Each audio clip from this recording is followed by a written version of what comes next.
Oke, reinforcement learning recap. Nah, pada dasarnya di sequential, decision making itu ada 2 masalah, ada planning problem sama ada learning problem. Ini yang fundamental banget gitu ya. Planning problem tuh apa sih? Jadi pada planning, si agent itu dia udah tahu gitu ya cara kerja lingkungan. Intinya modelnya dia udah tahu gimana cara kerja dari si lingkungannya, gitu ya. Mmm, karena apa? Atau kayak dia tuh udah punya model atau simulasi yang cukup akurat. Nah, karena dia tahu aturannya, maka si agennya itu, dia bisa aja melakukan atau kayak trial error gitu ya, berbagai kemungkinan di dalam model, kemudian menghitung konsekuensi dari setiap tindakan dan memilih strategi yang terbaik.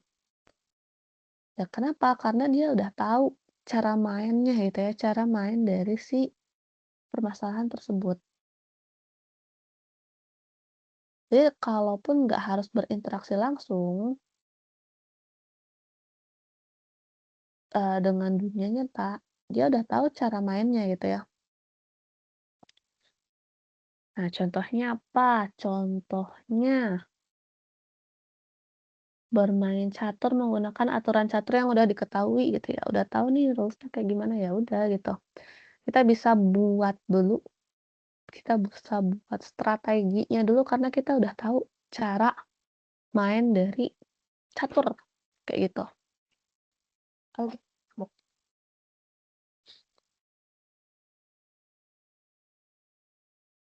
nah makanya si planning ini bisa juga disebut sebagai reasoning, searching, deliberation, atau berpikir sebelum bertindak. Berpikir sebelum bertindak karena dia udah tahu cara mainnya, dia udah tahu environment-nya, dia udah tahu aturannya, kayak gitu. Nah, kalau learning problem, kebalikannya, dia nggak tahu cara main dari si problem tersebut, nggak tahu, eee, cara kerjanya dari environment tersebut, benar-benar asing. Kalau kayak gitu gimana? Agent-nya berarti satu, harus berinteraksi langsung dengan environment, terus nyoba trial error gitu ya, dan, mengamati hasilnya itu apa itu, apakah dapat reward atau dapat penalti. Nah, dari situ maka belajar dari pengalaman tersebut. Contohnya apa? Contohnya kayak kalian lihat bayi yang lagi proses berjalan, dia kan nggak tahu nih caranya berjalan, tapi dia trial error gitu kan. Nyobain ke sini jatuh, nyobain kalau gerakannya gini jatuh. Terus dia nyobain lagi gitu, dan akhirnya dia bisa jalan si bayi tersebut. Nah, itu termasuk ke dalam learning problems, kayak gitu.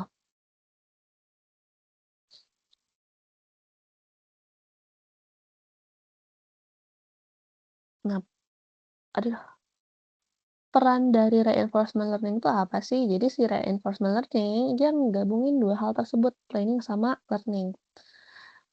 Jadi belajar dulu gitu, dia udah tahu cara mainnya, berarti dia bisa nih belajar dulu sekaligus berpikir dulu sebelum bertindak sekaligus gitu ya, menggunakan strategi yang dia udah tahu untuk, merencanakan gitu ya, tindakan terbaik kayak gitu ya. Intinya dia udah tahu nih dunia gitu, kalau planning dia udah tahu nih dunia tuh kayak gini, berarti tinggal cari strategi terbaik aja. Tapi kalau learning, dia belum tahu, berarti harus belajar dari pengalaman.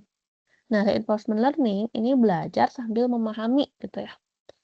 Gimana sih belajar sambil sambil memahami supaya dapat strategi terbaik, kayak gitu.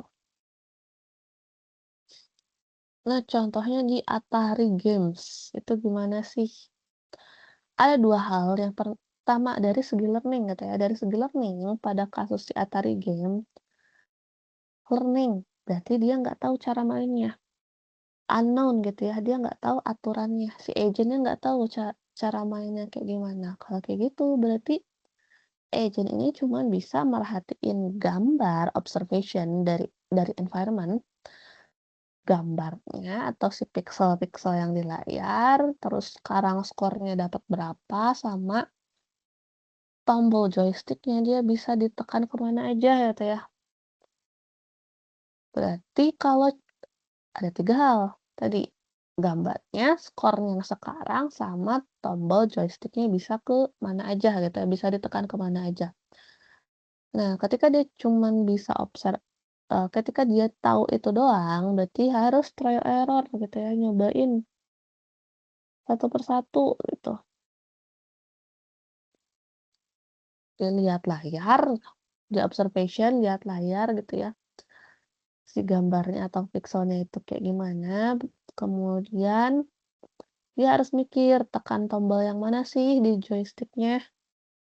Terus habis itu dia kan pasti dapat nih skor gitu ya, skornya dia berupa reward atau berupa penalti nantinya. Nah, dari situ dia bakal belajar, kayak gitu.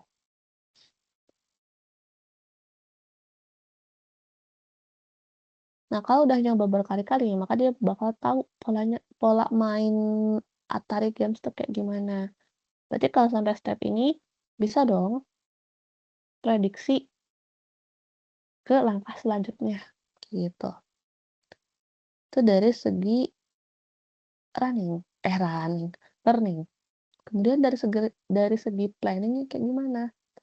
Planning, dia udah tahu cara main gamenya, dia udah tahu aturan main gitu ya.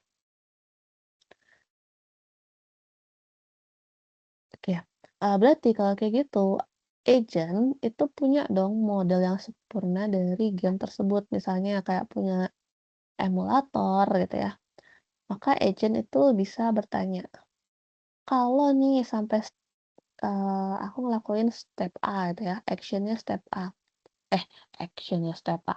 Di step ini, aku ngambil action A. Berarti step selanjutnya apa nih? Bisa ngeprediksi. Terus kayak gitu, kalau kayak gitu skornya berapa yang bakal didapetin?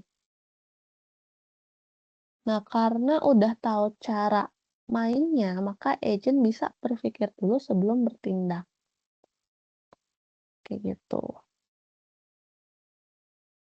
Sehingga agent itu bisa memilih aksi yang menghasilkan hasil terbaik.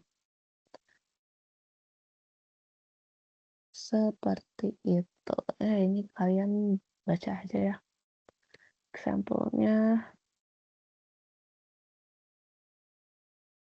Nah, reinforcement learning itu disebut sebagai approximate dynamic programming atau neurodynamic programming.